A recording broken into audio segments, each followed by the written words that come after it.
And we are live. What's good, Josh? Your man DL saying how y'all feeling?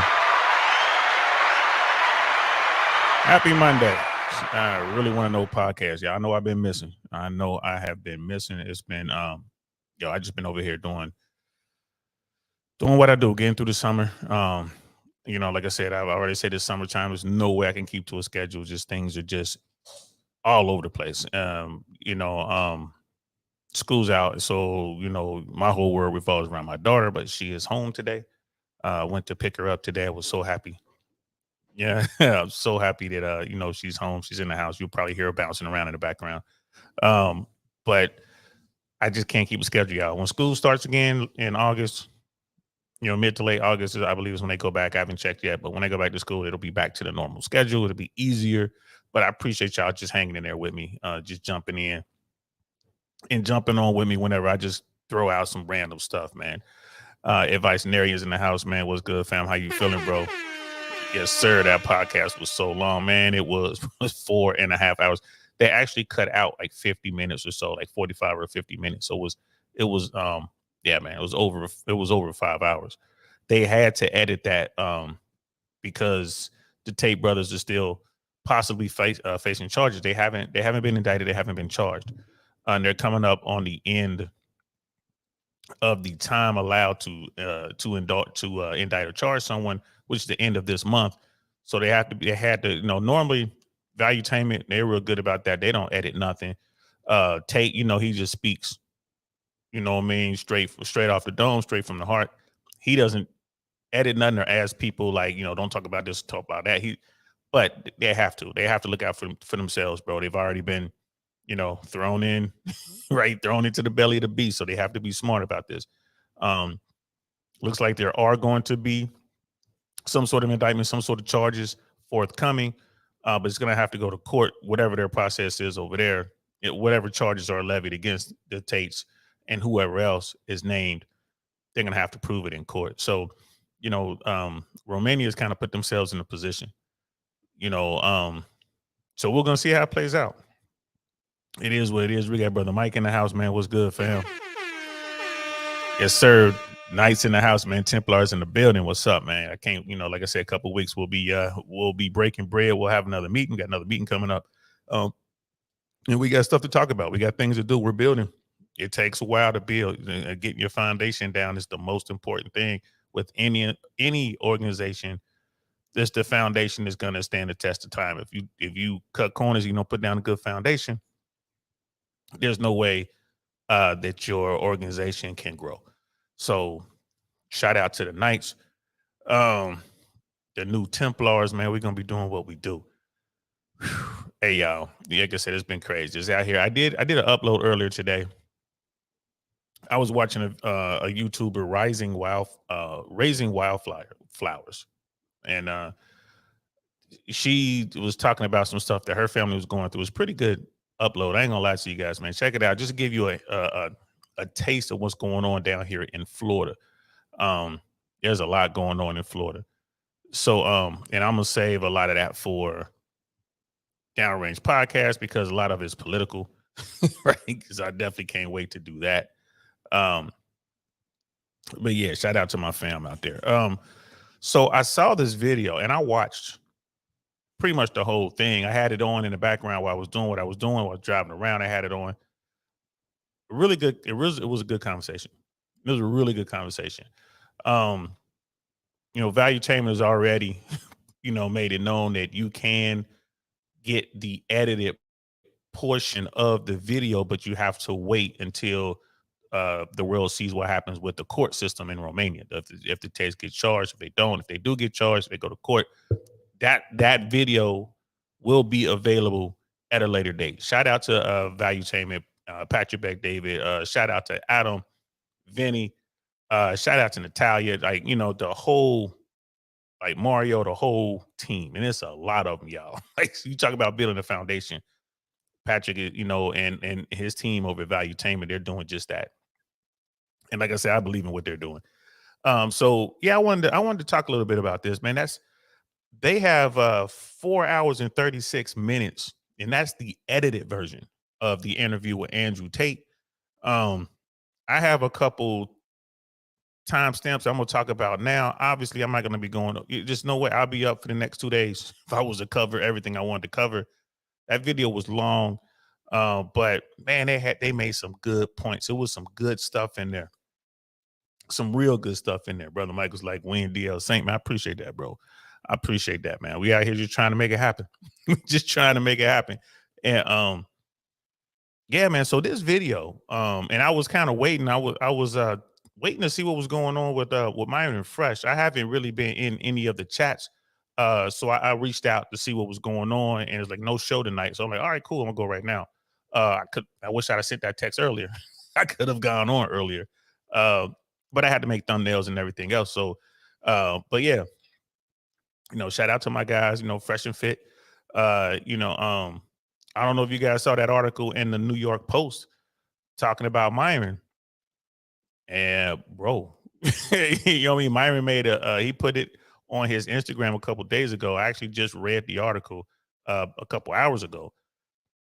Bro, like it's wow. That's all I have to say about it. Wow. It's, I ain't gonna lie to you. Here in America, I'm used to being a free thinker. People are really afraid of other people's thoughts, other people's words right now. Look, and they talk about a lot of that in this interview. They're not talking about the article, which the New York Post, like it is a hit piece. I mean, it's subtle, but it's there. It's definitely a hit piece. Coming from the New York Post, bro. It's something I would expect to see from the National Enquirer or something like that, but or another YouTuber or something. But the New York Post, bro, wow. There are people out there who don't like this message, and that's what we're going to talk about on this particular episode, breaking down what they were talking about in the interview, and just kind of want to give my little 2 cents. What am I? I'm the old dude in the room, right? I'm that old guy sitting in the attic talking to his computer, right? So I want to just touch on a couple things. We got to set up for the first one, man. So let's just go ahead and pull this up and check this out. Again, shout out to the Tate brothers. They're home. They're under house arrest, which is way better than sitting where they had them sitting. That definitely affected Andrew and Tristan. If anyone out there thought that these dudes weren't tested, well, they definitely got tested. You get locked up in some prison like this, some jail. I can only imagine what it was like. He touched on it a little bit. We'll touch on it probably later on in the week. But yeah, man, if you really think you're a tough dude, go ahead and get yourself locked up in a Romanian prison or any foreign prison for that matter, outside of the American system. So yeah, these dudes got tested. They got tested, you know what I mean? And they still, facing whatever it is they facing. So it's not like it's over. You just don't know what you're dealing with. So, people talk about what's going on here with the Trump indictments and all that kind of stuff, man. Please. If it was the same type system, he'd already be sitting down. I'm talking about Trump. So let me get back on mission. Let's talk about this, man. We're going to run this clip. The first couple, almost 2 minutes, when Adam Sosnick asked Andrew Tate about the term PSYOP. Like, what do you mean by PSYOP, man? So let's check this out, guys. The mainstream media, I'm scared. This word you keep using, PSYOP, I've never heard this. What it's short for psychological operations? Correct. Break that down. What exactly is a PSYOP? Yeah, a PSYOP is the Matrix as a whole. It's like psychological operations are constant. They constantly decide how they want you to think and what they can do to make you believe that, right? There's a whole bunch of them they do. But it starts with tolerance. That's what I don't like about this whole guise of tolerance. It's not that I'm an intolerant person. It's not that I'm a bad person. It's not that I want to hurt other people. But when they keep pushing tolerance, what they're trying to say is have no standards or barriers or parameters for anything. That's what they want. You have to be tolerant. Tolerant of what? Tolerant of having your shop set on fire, tolerant of your kids being taught things you don't want, tolerant of crime, tolerant of your house being broken into. Like, tolerant of what? You're not allowed any hard barrier or any hard parameters as a man anymore. That's why they push tolerance. That's the beginning of it. That's the first stage. Once you accept absolute tolerance, well, then it's the end, isn't it? I'm tolerant of everything. I'll eat the bugs.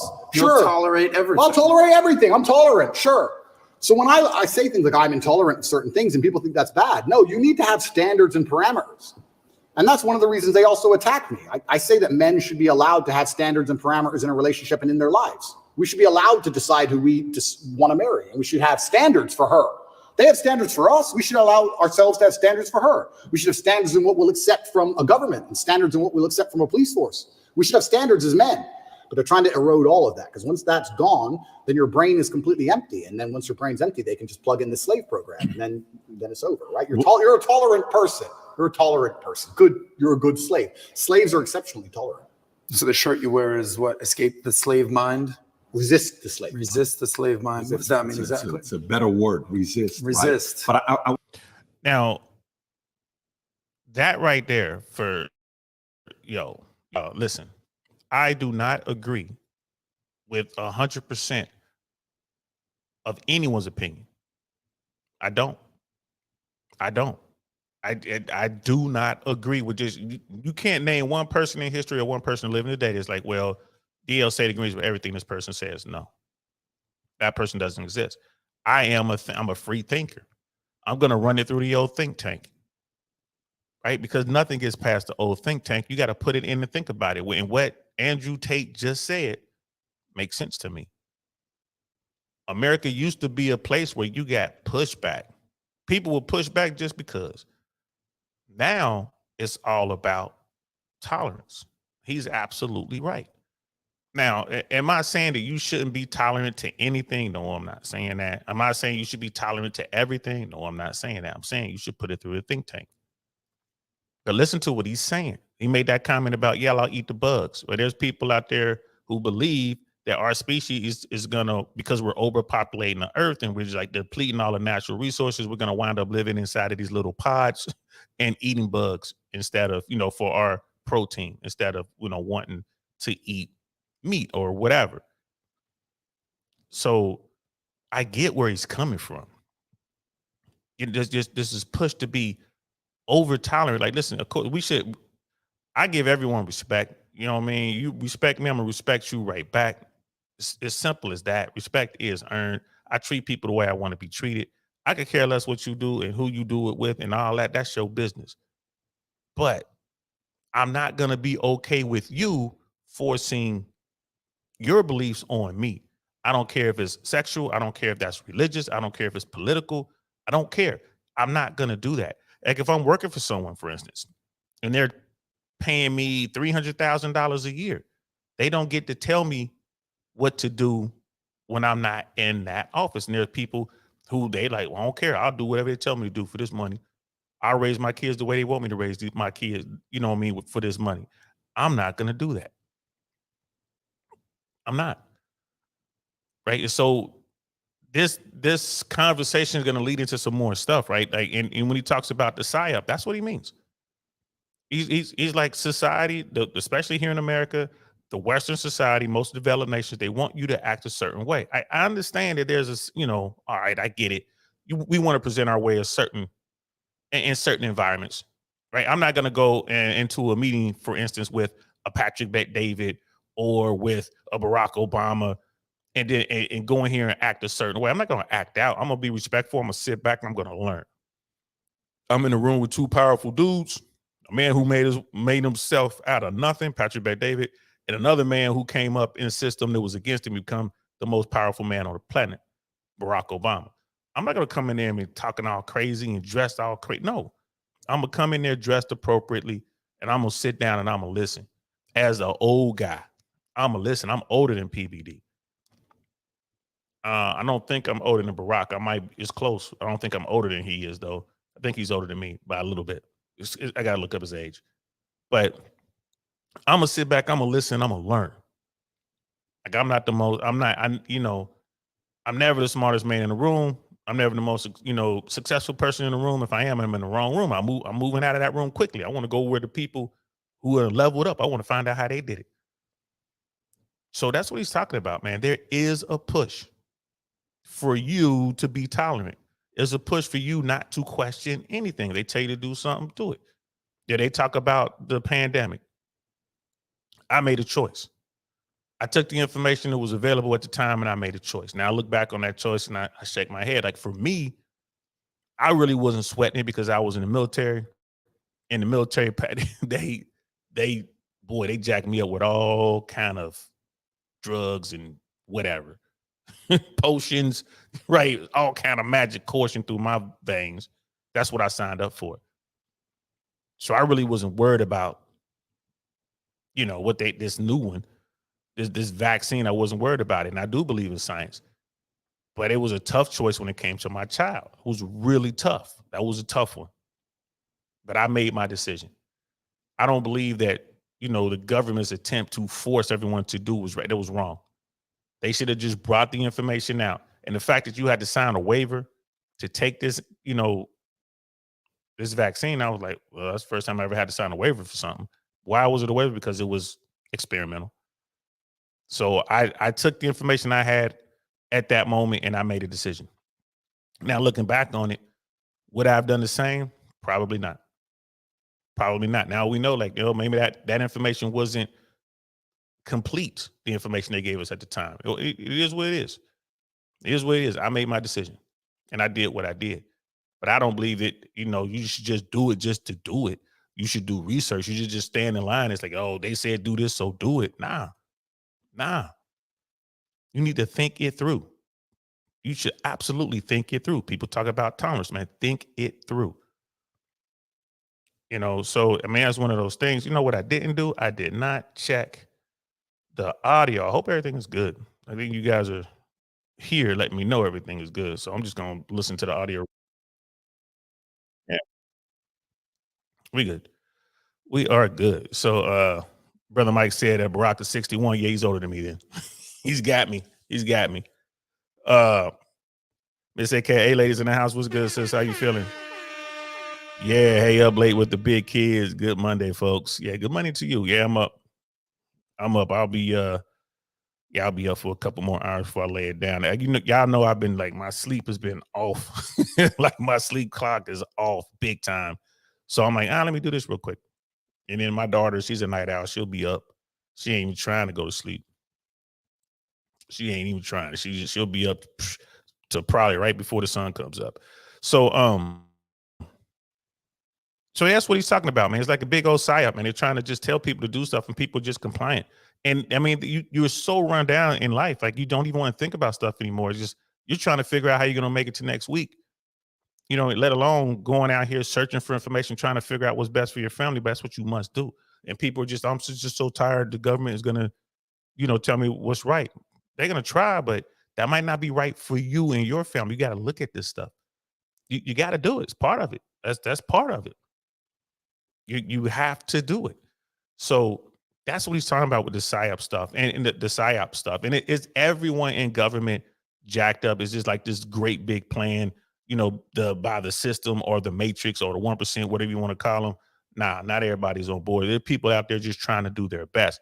But are there some people out there taking advantage? Absolutely. Absolutely. And both can be true at the same time, y'all. Both can. So that was the first part. He was talking about this PSYOP thing. I thought that was a cool question that Adam asked. There's another part coming up. It's about 5 minutes. He talks about who might be behind this and what are their motivations behind. What are their motivations? Who's behind it and why? Right. So let me jump ahead, see if I can find this. So it's, again, we're jumping all the way ahead to 125.05. If I can get there, let's see, 125.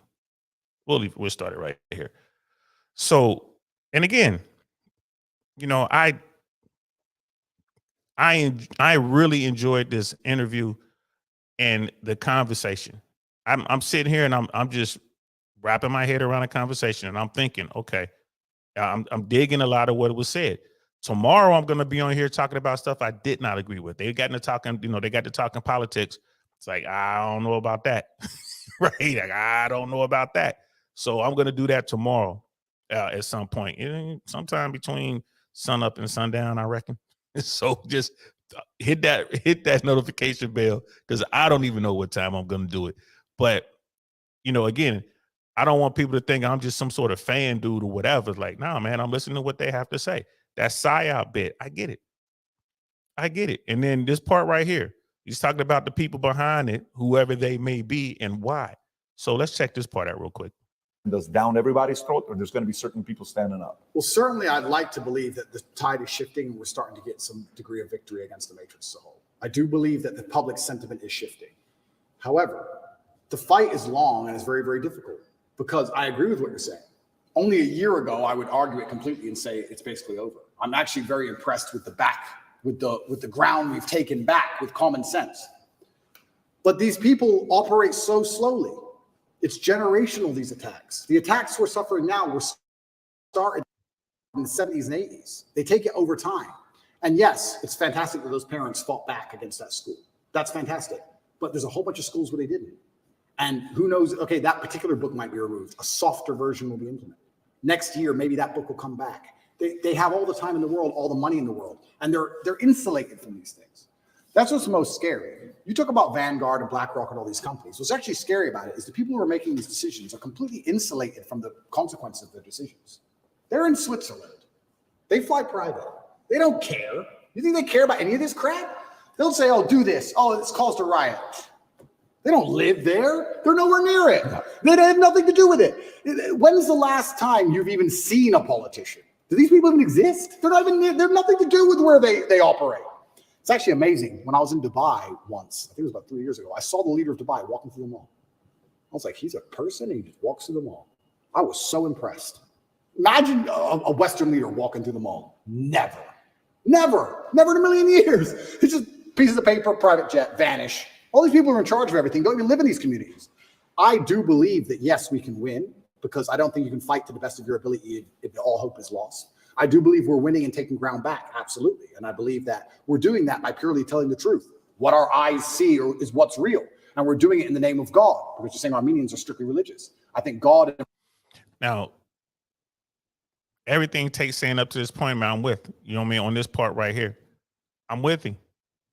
And even he gets into the religious part of it. Like, you know, y'all know, like I say it all the time, man, I'm your friendly neighborhood heathen, but I know the stories. Hey, bro, you can't fault the stories. I sit down, I read the Bible, and it's like, eons ago, people were just talking about human nature. Even if you remove God from that, we're just reading what they wrote down. Let's remove the influence. Let's just take, for a moment, a thought experiment. We just move God away from it. Let's just read what was written.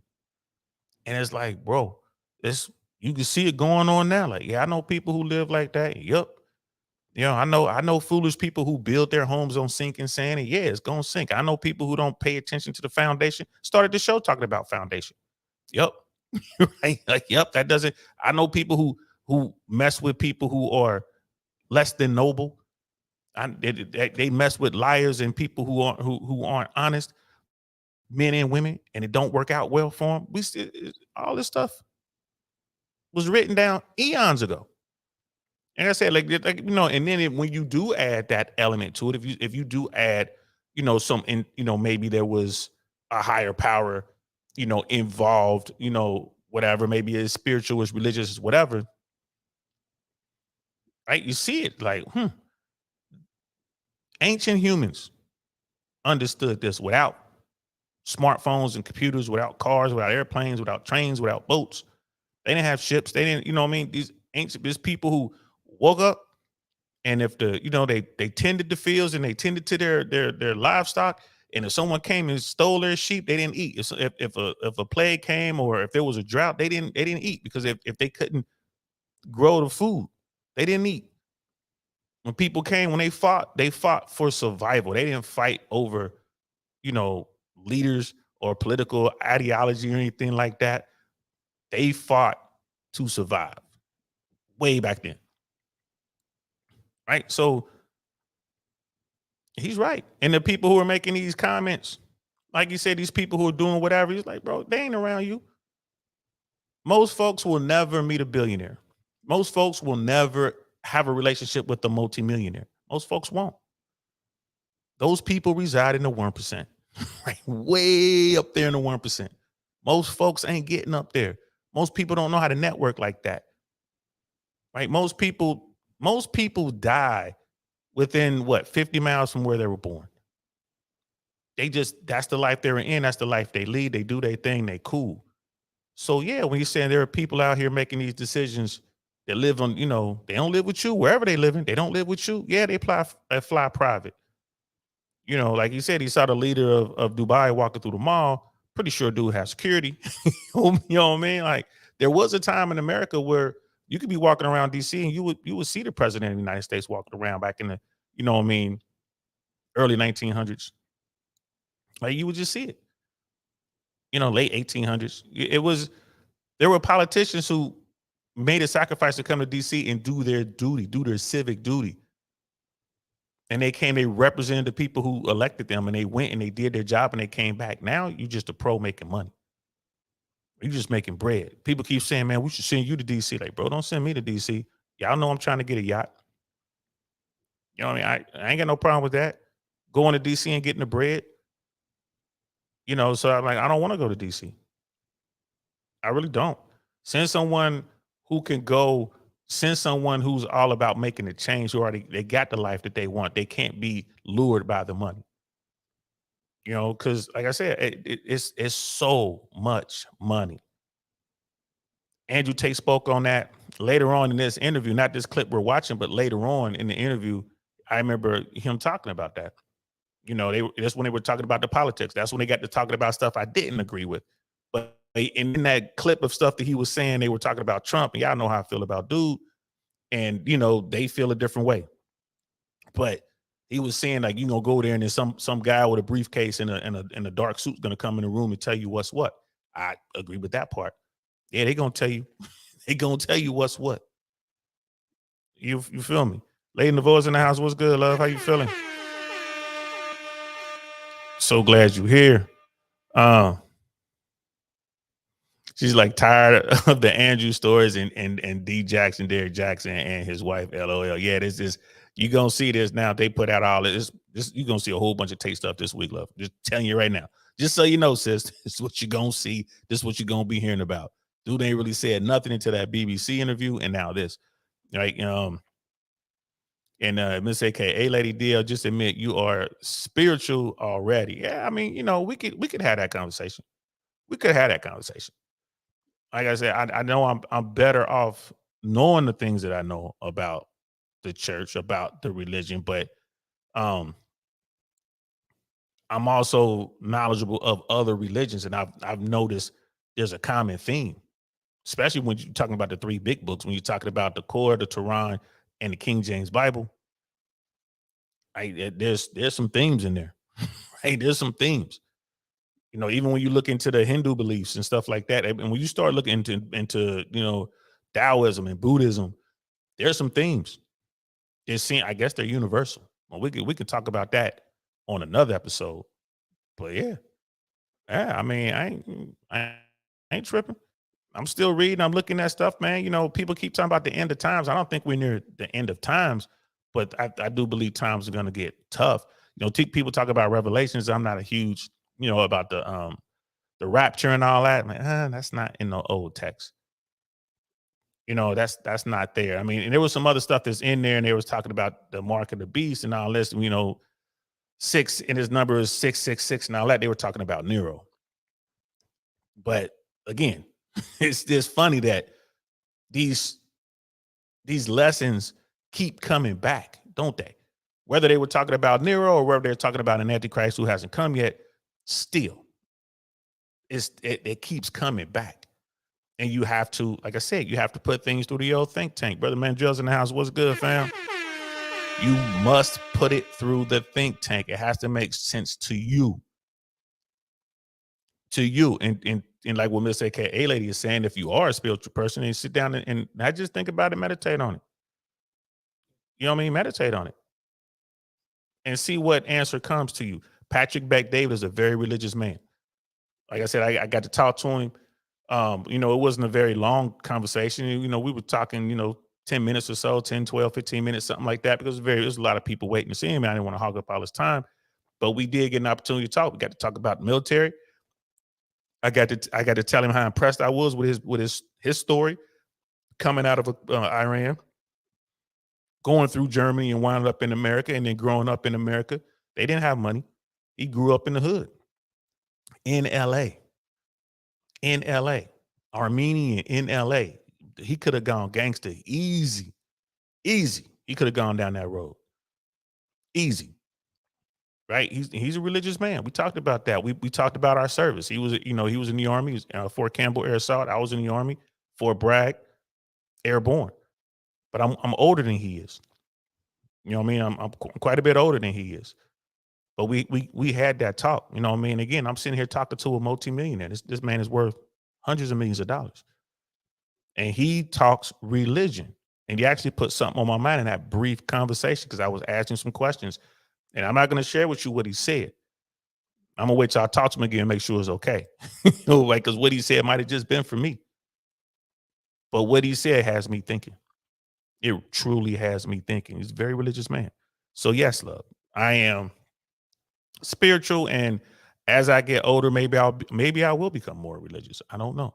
Miss AK, hey lady, you got to pay attention to repetition. Yes. It was written in these books so long ago, but the same thing keeps happening over and over and over again. And it goes back to what Tate is saying. He's trying to get people to think. He's talking about PSYOP stuff, right? And he's sitting here talking about why people do that. We're going to continue this video here in a second, but the people who make these decisions, they're not, they're not bound by these decisions. When, they did that, when they shut down this country, governors, mayors, powerful people, they still went out and got their hair done. They still went out and got food. They still went out and went to nice restaurants.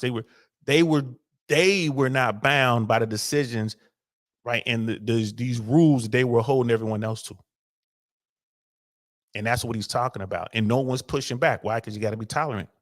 Oh, don't push back now. Just, they did it for us. They doing what's best for us. Don't you push back now. What do you mean? Don't push back. I'm built that way. I'm gonna. Why is the governor out at dinner at a party somewhere, kicking it, popping bottles, and I can't go out? I just want to go out and have a beer. Well, I don't drink beer. It'll be a cognac, but y'all get my point. Why is it they can go out, but I got to stay in the house? Nah. Why is this business over here non-essential, but that business over there is essential? What? What was I can't get my hair cut, but you can go get your hair cut because you have more power. You can pick up the phone and call the mayor, call the governor, and make that happen. That's what they're talking about. That's what Tate is talking about when he talks about the matrix and stuff like that. He's just trying to get you to open your eyes. The people who make the decisions aren't bound by those decisions, right? They still gonna do what they want to do. And like I said, I've been around people with big money. They do what they want to do when they want to do it. That's the truth.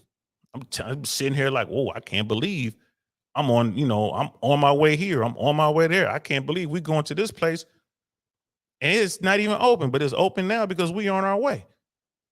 And like, oh yeah, we gonna open this for you. I'm not saying it's wrong. I'm just saying it exists, right? It exists and it affects you. Meanwhile, everybody's at home talking about we can't go nowhere. This sucks. I'm out kicking it. Hey, with them. Hey. So that's what they're talking about, man. Let's continue with the video. And religion is one of the best ways you can combat these things. However, the fight is never ending because they're never ending going to try and implement. You talk about ESG scores. It's garbage they put together. That's not going to end. It's just going to get worse and worse and worse over time. And it's kind of unfortunate and it's kind of upsetting that we still have this system where the people can be unhappy with something. The peasants can revolt to a degree. But does it even really matter at some point? You get to a point of power where you don't care about money. And then things are really difficult, right? When you control everything, you don't care about money. I mean, I'd like to actually argue. We talk about Bud Light, this Mulaney, whatever is it? Dylan Mulvaney. Whatever. Yeah. Yeah, Dylan Mulvaney. Sweetheart, yeah. And yeah, I know we've damaged their share price, et cetera, et cetera. I would believe people who own that company or beyond that company, I don't think they truly give a fuck. In both. I don't think they care. Maybe they care a bit. I don't think they're losing that much sleep over it. Maybe they are a little bit, but I'm saying you get to degrees of power and levels of power where you don't care about money. I'll give you a perfect example of it. I know we keep going back to this, but it was actually a massive pivotal event in awakening so many people was the COVID scam. I said this multiple times in many different countries I visited. I said, if they cared about you, they would have left everything open, maybe put a tax on everything, extra tax percent, whatever, and built hospitals. Why didn't they do that? Why did they lock you all up? Because it's a mass compliance exercise. They want you to comply. They don't give a shit about your health. They just want you to comply. They want to test how many people comply. And people were saying, yeah, it's all about money. It's all about profit. And I said, that's actually a very optimistic way to look at it. I think that if you destroy the economy and lock everyone in their houses and destroy everyone's businesses, you don't care about money. You're beyond money. You're above money. You want power and you want control.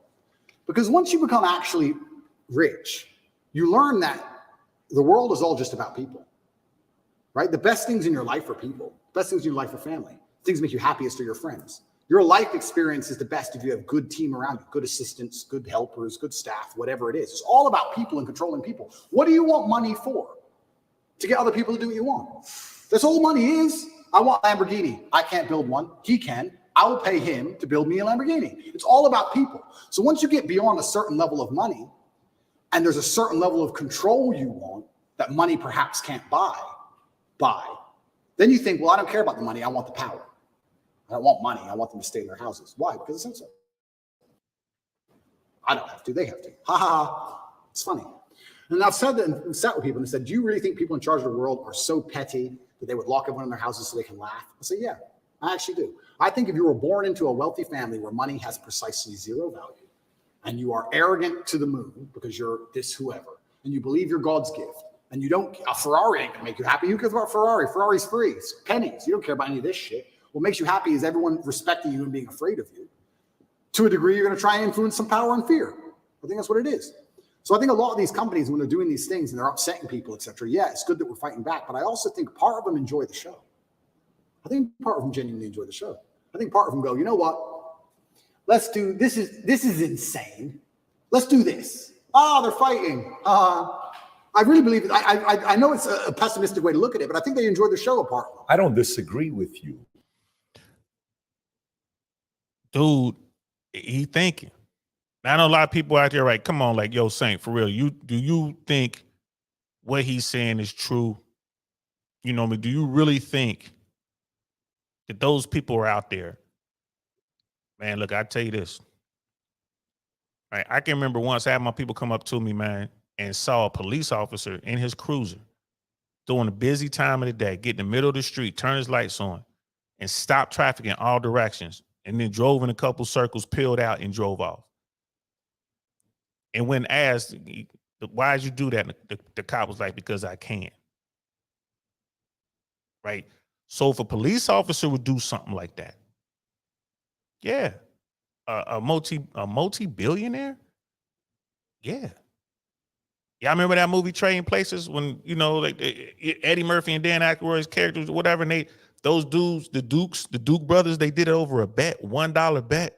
I bet you I could ruin that man's life, and we can turn that man's life. We could take a black man who's a bum and make him equivalent to this white boy who was born in the privilege and all that, and we can make the white boy a bum and become a criminal. And they bet $1 on it. That's what the whole movie was about. Yeah. Yeah. Do I think somebody would do it? Yeah. I've seen it. So if I know you would do it as a cop who ain't making no money, you just doing it because you got the quote unquote authority. Yeah. Do I think somebody who's worth $40 billion will go out there and just do something because they can? Let's shut this down. Let's see if we can do it. Maybe they just drunk. Hey man, let's see if we can do this. Yeah. Now, tying that into the pandemic, that was a real thing. The pandemic was real. People got sick. I got sick. And the doctor still don't know what I had. I didn't have that, right? Because we did all the tests. I didn't have that. I don't have the antibodies, but I was sick. It was a lot of us. This was out in LA. A lot of us got sick. And my doctor was like, she couldn't find out what it was. And she had her notes and everything. She was like, you're not the only one. There's a lot of people in my practice. There are other people. And my doctor was in Beverly Hills. Y'all had one of the best. One of the best. I miss her. I wish I had her now, because I ain't got the best now. I'll tell you that right now. I miss her. But she was like, yo, she was trying to send stuff off to the CDC and trying to find out what's going on. They told her to be quiet. Real talk. So, yeah, I believe that can happen. People are people. I believe that can happen. People want to feel different. If you're a person who was born into that type of privilege, money don't mean nothing to you. You can't lose it. Right? You want another example? Donald Trump. Donald Trump. He in trouble now because he believed he could get away with anything. Why? Because he's been getting away with everything his whole life.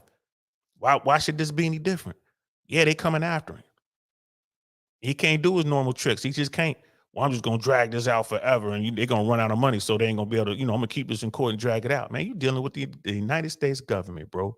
They make the money. Trump got problems. You mean to tell me that someone like Donald Trump ain't just gonna do something because he can? It's just the easiest example because we can all immediately just picture him. Think of that dude. Think of that TV show, The Apprentice. Think about what he's been doing when what he was doing in office. Think about January 6th. Right? Think about that. Think about today. Think about what he's doing now. They got him on tape, bro. Talking about, yeah, I did it. You know what I mean? I wish I was still president because then I could just go ahead and declassify him, but I can't now. Ha ha ha. Like they got him on tape, bro. He got problems. Like, dude got problems. Only because of the position that he has, only because, the documents that he had, only because he's messing with the United States government. If he wasn't messing with the United States government, man, it'd be whatever. He's one of those guys who could do whatever he wants to do. Do you believe for a moment that he wouldn't shut something down just because? He's exactly what Andrew Tate's talking about. And this is, like I said, this is where I disagree with Tate because, Tate and PBD, they're kind of fans of Trump. So is my man, Myron Gaines, they're fans of Trump. I'm not. But that's cool, though. That doesn't mean that everything else they're talking about gets thrown out the window. No. Yes, I do believe that there are people out there who do this sort of thing just to get their rocks off, man, just because they can. I'm going to do this because I can. It's people like that, man. Again, that cop, he ain't had no money. It was one of the smaller municipalities, man, some small town, bro. Dude was probably making 50 grand a year before overtime and all that. Right? He might not have been making that much. In the middle of the street, shutting down traffic, making everybody stop, doing all this stuff just because he could. That's a man barely making 50 grand a year. You're going to tell me somebody who's worth 500 billion ain't out there doing whatever they want to do when they want to do it to whoever they want to do it to? Come on, man. They sitting out there with their billionaire friends like, I bet you I could do this. I bet you can't. Bet you I could start a war in Ukraine, but you can't. Oh, here's your dollar. You won. Bet I can get China. I bet I can get something going on in China and Taiwan. I bet you can't. Yeah, do I think that stuff like that might be going on? Yes. Now granted, those are extreme. Right? Those are extreme. But yeah, bet you I could start a war in the Congo. Bet you can't. You know what I'm saying? I bet you I can get the governor of Florida to make it to where if our rockets fall out the sky, people that it land on can't sue us. Nah, you can't do that. I bet I can. All right, let's bet $1. Bet. Right? I guess that's the law. Ron DeSantis passed the law. If SpaceX launches a rocket and that rocket falls out of the sky and lands on your house, you can't sue them. You cannot sue SpaceX. That's the law of the land here in Florida.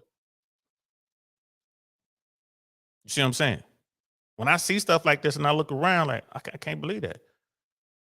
I look at someone like Nancy Pelosi. Dude's like, I bet you I can make a female the most powerful politician in American history. No, you can't. Nancy, come here. And like you said, it's on a generational scale. They do this bet like, yo, man, give me 30 years. I'm going to make her the most powerful politician America's ever seen. And she's going to be a multimillionaire. Nuh-uh. Bam. What's Nancy Pelosi's net worth? Somewhere north. I think she's richer than Patrick Bet-David. Oh, that's her husband. Her husband's a financial genius, right? Her husband's better at that than Warren Buffett. Man, cut that out, bro.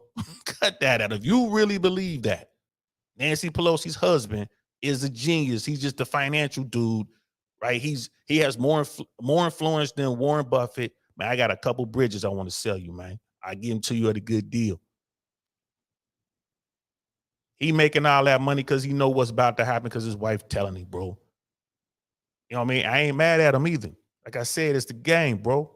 It's the game. They got a yacht. They got a yacht. So I'm just saying, when I sit down, I think this stuff through. That's what I'm thinking about, bro. You know what I mean? That's what I'm thinking about. Brother Mike's like the video. Appreciate that, Miss AK. A-lady, no passports necessary. Moving, however, whenever. For real. And she's talking about the one, that's it. The 1%, the matrix, the system. Like whatever you want to call them. Yeah, they go where they want to go when they want to go there. Andrew Tate proved that. That's why they mad at him. He was flying all over the place during the pandemic. Hey, man, I'm partying over here in Spain. Okay, now we over here partying in Switzerland. We partying over here in Norway. They was just kicking it. Going to Sweden. They're just doing whatever they want to do. Wherever they could go party, that's what they was doing. I ain't mad at them boys. You know what I mean? But he definitely, you know, and people looking, he did it and kept talking. You know what I mean? People say that's what Trump did. He did this stuff and he kept talking. Well, it's that and some other stuff too. You know, but like I said, I'm not a fan of Trump, bro. You know, I'm not a fan of him. And I don't agree with everything that I hear, but I can see this. Brother Ted's in the house. What's good, fam? I can see this, man. So we're gonna jump ahead. Let's see. We gotta jump ahead to the 3-hour mark. Like, this is a long video, y'all. So trust me, we got plenty of plenty of content to go over on this one interview. We got a lot to go over. So let's see. So we'll get this back. We're gonna go 306. We'll start here. So this last bit, they're gonna be talking about education and like what's going on here in America. And this is this part coming up in that 6 or 7 minutes. Actually 8 minutes. This is why I wanted to do the video, because they were talking about stuff that I'm like, it affects me. It affects my family. And I was like, man, you know, again, I don't agree 100% with what Tate is saying, but I agree 100% with the premise. And you guys will hear what I'm talking about here in a second, man. So let's check this out. We're in from 1950s till today. So you're saying if somebody is a Tate, if somebody is my wife, if somebody is my son, you're going to be doing this. I'm not going to let a teacher XYZ. Okay. Well, 85-90% of America doesn't have the money to be able to put them in a private school. Correct. Where right now is June. If you go on YouTube or Twitter and look at Pride Month, everywhere kids are coming to school. Parents, you know, teachers got these pride stuff going on all over the place. Parents are like, look, I'd love to put them in a private school, but even some private schools are doing it right now. In Florida, there is a private school. It's known one of the best private schools out there. You know which one I'm talking about? So, guys, just real quick, they're talking about the educational system here in America and what they are teaching children and the influence that parents have over that. So that's what they're talking about. And they were talking about Glendale a little bit. Now they're about to talk about this private school in Florida, like really expensive. So check this out. Just want to give you guys up to speed on what they're talking about. But I won't mention it. Starts with the letter P. People should know what it is, but they all know what I'm talking about. We have a party at our house, okay? And baseball. My son, you know, so he's got a baseball. All the players are their parents. I'm talking to the parents. So, hey, you know, meet one of the girls. So what school do you go to? Oh, well, you know, I was going to such and such school, but I'm going to such and such school. Oh, really? Tell me why. The dad's like, yeah, it's just, you know, reasons. He gets uncomfortable. Yeah. I said, no, really, tell me why. I'm curious. Well, you know, I don't really want to get into that. I said, are you uncomfortable because it's political reasons? Well, yes. I said, well, let's just say you're safe to say it here. Yeah. He says, am I fully safe? I said, what do I need to tell you for you to know you're fully safe? You're fully safe with us because you know my position. Yeah. He says, fair. He says, we took him out. So this part right here, I just want to pause it real quick, and then I'm gonna let it play all the way towards the end there of the time hack. But this part is real important. Like, Pat is among the elites, but Patrick Bet-David still hangs out with regular folks. Like when I was down there in Fort Lauderdale checking out the operation, I was at the joint live event with Fresh and Fit and Valuetainment Saucecast, right? I'm just kind of checking out the people on Valuetainment's team, very diverse. And he's giving people an opportunity to work their way up. He's really doing it. I'm like, bro, that's one of the things I shook his hand and I said, man, I gotta tell you, I'm so proud of you, man. I see what you're doing. You're helping people. He doesn't have to. He doesn't have to, right? So he's talking about he's at this party at his house. He's inviting these people over. So it's safe to assume, well, he's probably got another multimillionaire there. Or this dude could just be a guy who's, doing good. Maybe he's a millionaire. Maybe he's like make at 6, 7 million. Maybe he's not at 20, 30, 40, 50, 100 million. Maybe he's like just barely getting in there. And you see when he's telling the story, that guy did not want to talk about this. He did not want to tell this story. He had to be reassured, like, man, we good. I could say this, right? You ain't gonna use this against me, right? That's where we at right now. That's where we're living right now. People are afraid to share their experiences with other people because it might hurt them and their family. I just thought that was crazy. And Pat, like, nah, bro, you good. Like, man, listen, I'm telling you, you good. You say what you got to say. And then finally they were able to get to it. And you're going to get to hear exactly what they're talking about. It has everything to do with what the teachers are teaching our children in school. And this is a school, it's like $50,000 a kid per year to go to this particular school. Because they started asking my daughter to do XYZ with pride, to write on this. And she wrote a letter, a paper that was opposing the opinion. And she failed the class because her opinion didn't match whatever they were saying. And boom. Now, so I said, what's going on with that private school? That school's $50 grand a year per kid. The one that's grooming. 50 grand a year per kid. There's an exodus from this school to go to other schools. So one, some parents don't have the option, Andrew, to say, you and I are not worried about it. I'm not worried about it, but the people I'm leading, they're worried about it. Absolutely. How do you fix it if you're that person without the resources you got? And that's another thing that's difficult, because I have two answers to this question. I have the arrogant answer, and I have the answer that I think I know the arrogant one, but give both of them. I'll give both. The one I actually believe is helpful. This is where I think things like we discussed earlier, like the Klan comes into right? Imagine you had 18 kids from 6 or 7 parents, groups of parents, and everyone's living together. The family unit, the energy and the ethos and the merits of that particular clan is going to be so much stronger and difficult for the matrix to penetrate and break. Their best friends are the people they live with. The kids live with the other kids who believe the same as them. The parents all agree. When you're a clan, you're far more difficult to attack and assault. So I would say the first thing I would do if I was a parent of normal income, I would try and find other parents who agree with me and try and find other people who are ideologically sound. And I'd make sure that our children are friends and they spend the most time with each other. And I would try for us all to go on holidays together. And I would also put in conscious effort to try and deprogram. I don't think many parents say to their kids, what did you learn today? I'd be doing that not to check on the kid. I'd be doing the check on the school. But let me challenge you what's going on. Sure. So let's role play. Go ahead. Ask me the question. What did you learn at school today? So today we learned that, Dylan Mulvaney had the courage to stand up for her beliefs, and she's a hero because she's out there and she's helping a lot of other people that are going through challenging times be able to stand up for themselves. Okay. What are you going to tell me? I would say, why do you think they want you to believe that? What do you mean that? Why do you think they want you to believe that? They've told you something. Yeah. I don't believe that's true. What they've done is lie to you. Why do they want you to believe that? Perfect. So say you now convince me I'm your son. Yeah. Great. I go to. So, yeah, right there. This is getting into the good stuff. This is why I want to do this live tonight. This right here.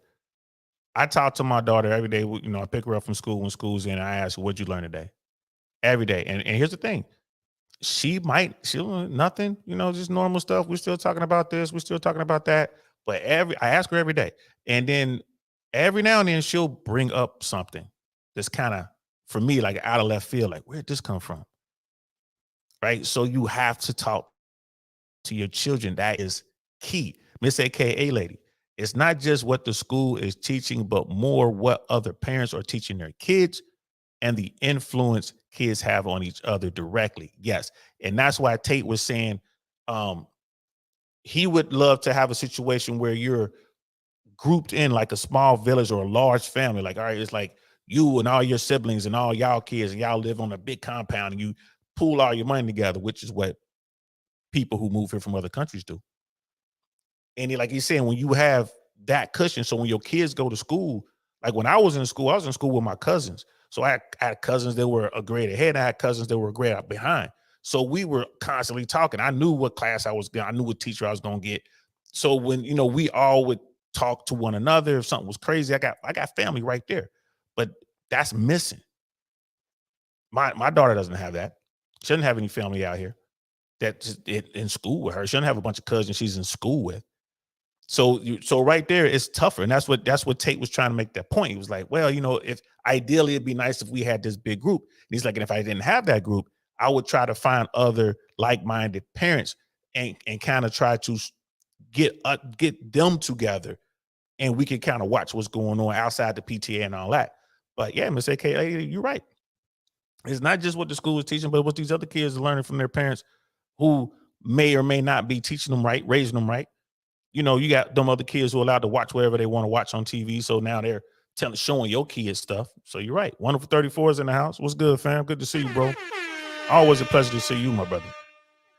Miss AKA lady continues. She was like, I 100% agree. You have to create a community of folks with the similar morals and beliefs. It ain't easy. It's hard. Let's get back to the video. School tomorrow. Yeah. Ready? Correct. Now I'm in school. Correct. Hey, Miss Jones says, hey, Patrick, so tell me, so what did you think about this as this? You have to write this paper. Well, let me tell you, last night I was having a conversation with my dad, and my dad told me, why do you want me to believe that? Yeah. Then comes the phone call. Yep. And then now you're cornered as a parent. And now what do you say to the school? Say I'm the school, role play. Correct. And I can't role play it by myself. It's difficult. It's difficult. And this is the exact point why you need a clan, you need a network, you need other parents. If I was a parent and my child was going to public school, I'd be extremely interested in finding other parents whose kids were going to that public school. Yeah, you have the PTA meetings, etc., but there has to be a degree of strength in numbers. It's hard. You can say homeschooling, that's the cop-out. But the other answer, the more arrogant answer to this, is actually an answer I gave after the subway incident. In New York with the subway where they choked the guy and he died. Yep. I get asked all the time, Andrew, what would you have done in that scenario? It's a very difficult scenario. I mean, we can argue whether he choked him too long, whether he was trying to protect people. There's a bunch of arguments. But it's very unfortunate. This goes back to what I was saying earlier. You can no longer just be the average man, the average citizen. I insulate myself from so many problems with money. I know this is a terrible thing to say and people aren't going to like hearing it, but it's true. I never have to worry about some garbage on the subway. I never have to worry about, do I stand up and defend this woman or allow her to get attacked because they're going to put me in jail? I never have to worry about some fight on a plane because the ticket was $40. I never have to worry about my kid going to learn something they don't want to learn. I don't have to worry about any of this because money protects me, right? So when I say this, like if I have a girl and she's saying, oh, you do work, you need to be a dad too. I'm being a dad by being rich. That's me being a dad. That's how I protect you all. I'll work 18 hours a day every single day. That's me being a dad more than almost anything, because that's how I protect you and everybody else from all this insanity. It's the only way to do it, because you need to be flexible. We're fully on the same page. I'm on the same page as you. I also want to make the money, so I get to pick and choose. Yeah. What I'm talking about is a message, because the reality is not everybody is going to go out there and make the Correct. 10 a month or Correct. whatever you make. It's just not going to happen. Correct. The market's not set up that way. Correct. Quite frankly, not everybody brings that kind of value to the market. Correct. To garner that kind of pay. You know that, I know that. Correct. Okay. How can you and I, audience that is sitting there, great citizens, Yep. net positive. Yep. They take their kids to church on Sundays. Yep. They work their butts out. They're doing their best to keep their marriage together as hard as it is. Yep. They're paying the bills for the kids. They're making 80 grand, 120 household income. Yep. They can't talk like you and I. You're right. What do they do? You're right. Let's give them the solution. You're right. So if I was them, here's what I would do. I would make sure that my family had core parameters and core beliefs that we believed in, and I would fact check everything my child was told against those core parameters and core beliefs. So let's say one of our core parameters and core beliefs was hard work. We believed in hard work and dedication. When they came home and told me something about body shaming or the fact that models can change, I'd say, does that agree with the beliefs and the merits that this family has decided we're going to operate under? Yes or no? I would have a framework. I would have a gate which ideas have to penetrate through. Every idea has to be fact checked against a gate, a parameters of set values that was stuck to my last name. Honor, courage, discipline, hard work, whatever those parameters are. And I'd say to my child every day, what did you learn in school? I'd listen to it and I'd say, does that align with our value on this? And also I'd make this very clear, because this was done to me as a child. I'd make it very clear to my children that they're exceptional. I think every single person is exceptional for different reasons. We talk about normal children, normal families. That doesn't mean they're not an exceptional individual. They can still be an exceptional person. Totally. Who knows what they might become. Sure. I'd say you're an exceptional. You don't believe what everyone else in that school is told to believe just because it is said. You're an exceptional person, and we have a framework we operate under because your last name is X, and our framework is this. Does that align with hard work and dedication? No, it doesn't. Why are they trying to tell you that? Because they're trying to attack the framework which you need to be successful. My father said to me when I was young, my father had many, many quotes, and I use them all the time, but one of my favorites was, I allow manipulation to find out where my enemy wants me to go. And then I use my mind to break the trap and punish the perpetrators. That's the exact line I will tell my child. I'll say, they've attempted to manipulate you. We've allowed it. I allowed you to go to school and listen to this. Why were they trying to manipulate you? Where do they want you to go? They want to take you away from discipline. They want to take you away from hard work. Now we're going to use our minds to break the trap. We now know what they want. My father explained this saying to me, and he said why it was so important, and it's true. If you don't allow them to manipulate you at all, you don't know where they want you to end up. You might get tricked another way. You might take another road to the same destination. You allow the manipulation. Tell me what you want me to believe. Tell me what you want me to understand. Allow the manipulation. I see the end goal. This is what you want. No. And this is what I would teach my children. Explain. Your time in school is going to teach you some very important things that you need to know. And they're also attempting to psyop you and trick you and poison your mind. And we are going to discuss daily, built within our family framework, within the code of our last name, to see which are true and which are lies. It takes work, like everything else on earth. It takes work. And I know it's hard. Parents are out there, they're working, they haven't got time. Their kids are on the internet. It's difficult, but you have to put the work in, because you are almost fighting an enemy for the minds of your children now. You know what I think? You know what I think is? That right there, man. And you say what you want, but that is fire. What he just said. Fire.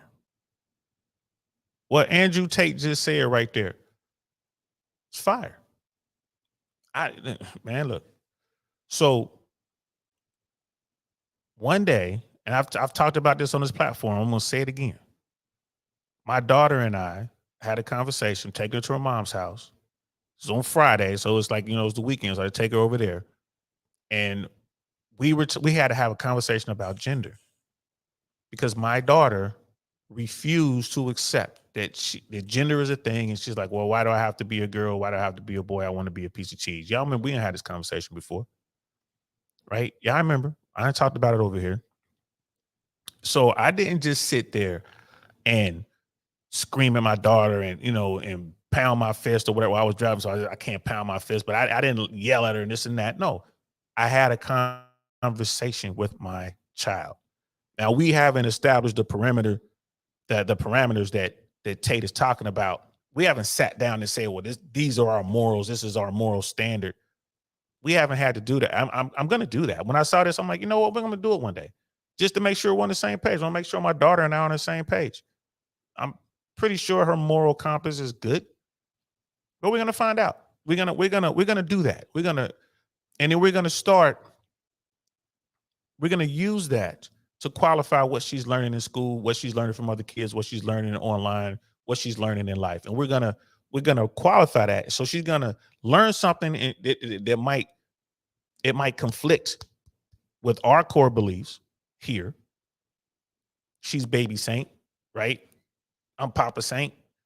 It might conflict, and she's gonna come and she's gonna talk to me about it. Hey, Papa, this is what I saw here, or someone told me this, or I read this there, but this isn't what we believe. Let's talk about it. And she's gonna, why don't we believe this? Or why am I having trouble accepting this? I think Tate was on to something right there. My daughter, she was talking about gender, and she was talking about girls being with girls and boys being with boys, and girls, like, well, girls with a girl can't have a baby, and boy with a boy can't have a baby. And she's like, well, they can adopt. Yeah, you're right. They can do that, but they can't biologically create a child. If they're adopting someone else's child, that's someone else's DNA. That child is the offspring of two other people. They can raise that child and they can love that child. And that child could grow up to be the best person on the planet, but that's not their genetic child. They have not passed on their DNA. And my daughter is starting to understand that. I'm like, I sit there and hold up a mirror in front of us. Look, can you see your mom in your face? She's like, yeah. Like, can you see me in your face? She's like, yeah, I can see both of you. Because I'm like, you come from me, you're half me and you're half her. Someone else can raise you, but you are of me and your mom. And it clicked. We had some more conversations. She's like, I'm gonna be a cheese. You could be a piece of cheese, but you're a girl piece of cheese. You can be a piece of cheese if you want to. No problem. And I told her, can bring home anyone. She can love who she wants to love, and she can be with whoever she wants to be with. And I don't care if it's a boy or a girl. All she needs to know is if they do something wrong to you, if they hurt you, they're going to have to deal with your dad. And, you know, I said some other things I don't want to say on YouTube, but it was funny. My daughter was laughing. And less than a year later, my daughter has a boyfriend. All that piece of cheese stuff went out the way. She's cool being a girl. She understands that she is born genetically a female. She's a female human. And she's cool with that. All that stemmed from the conversation that we have and we continue to have. And that's what Tate's talking about. That was Tate's answer to PBD. Pat wanted to know, how do you handle this? Pat knows how to handle this sort of thing. He's real close with his family, of course, his kids, his wife, and they know what they're doing. But this was a great interview. Now, again, Tate said some outlandish stuff over the years, some crazy stuff, funny stuff, whatever. But when I talk to people about Tate, they're like, man, why you be listening to this dude? Like, this is why. This is very thought-provoking.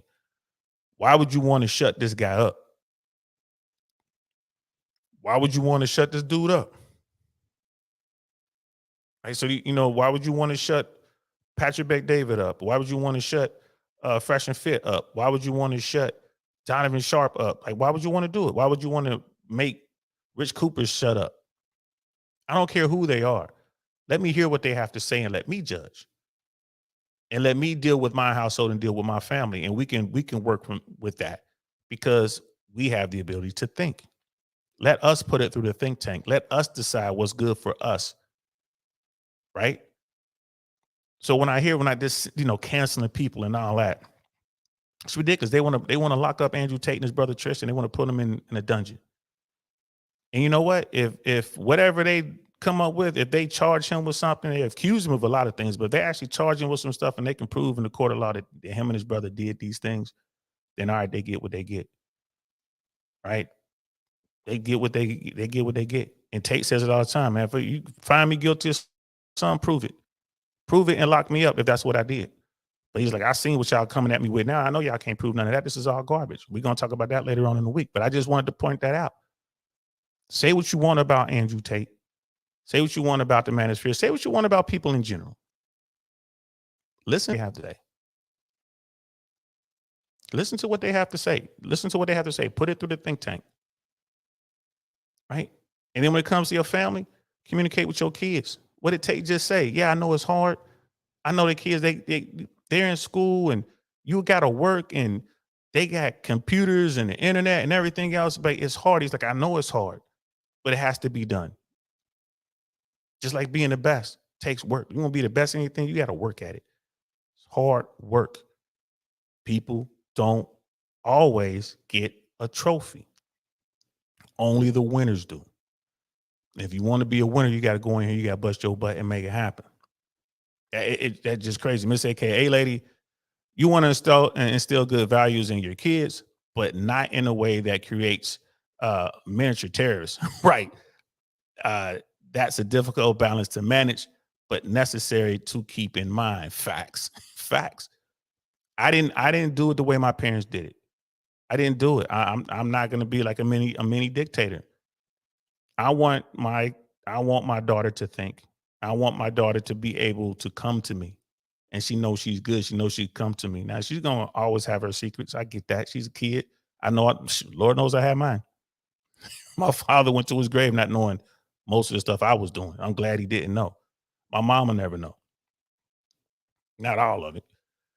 So I get that. But at least we'll have that framework. We can sit there and we can lock it in. Like, yo, this is who we are. This is our moral compass. Can we agree on this? And we can talk when she wants to make variations to that. That's what I took away from that little bit that Tate said right there. That's what I took away from that. And I think that's very important. I think that people should hear that. I'm definitely going to clip it, put it up, put it out there. I'm sure PBD is going to clip it, but I'm going to comment on it. So, yeah, Miss AKA lady, that's why you got to build your kids up in a way where they are okay not fitting in with the crowd. If the crowd requires you to step yourself down, then you don't want it. Facts. Absolute facts right there. We're on the same wavelength. And a lot of people, like I said, they get tired. Like Tate said, man, they tired. They're out here working. They're struggling. They're trying to make it to next month. Some of them trying to make it to tomorrow. So I get it. But that's no excuse. Like, you still got to figure it out. You still got to talk to your kids. I know it's hard, but you have to do it. That is our responsibility. Don't leave it up to society. Don't leave it up to the school. Don't leave it up to the people with the yachts, right? Don't leave it up to them. And that bit when Tate was in there talking about money insulates him. Money, that's how he raises, that's how he protects his people, making money. I get that. He ain't lying. But we ain't all gonna make that kind of bread. We're not.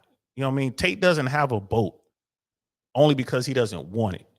But he's a half yacht. He has the bread. If he wanted, he has a $5 million car. So yeah, if he wanted to get a yacht, he can go buy one. Right? But I'm just saying he's definitely a half yacht. And that was his saying, the have yachts and the have nots. Yeah, he's part of the have yachts. He's got bread. And he uses that money to his full advantage. I get what he was saying.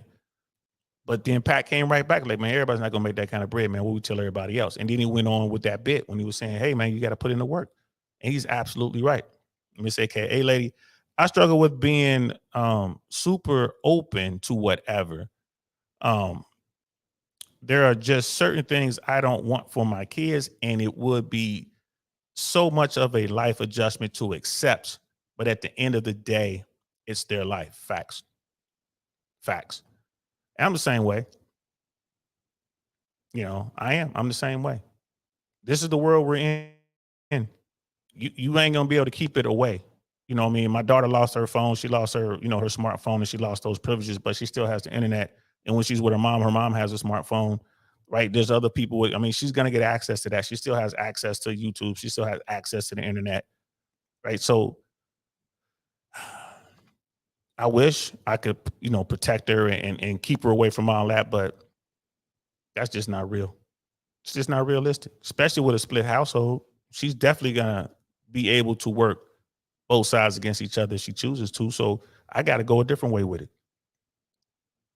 And my daughter understands fully when I tell her these things, it's for her benefit. It's for her. It's to keep her safe. It's to keep her from being hurt. Sometimes you gotta let them hurt themselves. I'll let them hurt them. Got yourself a little boo-boo there. Oh, I told you. Told you dudes ain't no good. Oh, I told you. That's what's gonna happen down the road. But at least we got that foundation where she listens to me. She comes to me, Papa. Yo, I got this issue. Yo, Papa. And that's what I want. And that's what Tate's talking about. At the end of the day, that's what Tate is talking about. Know what your kids are doing, know what your kids are learning, and be right there with them. Hey, this is how we do it. We ain't worried about them. This is how we do it. So, like Tate said, why are they trying to teach you that? Why do you think? And get them thinking, the earlier the better. Like, oh yeah, you right, Papa. Man, if they get me doing that, then I'm never going to be able to be an astronomer, or I'm never going to be a scientist, or I'm never going to be a whatever.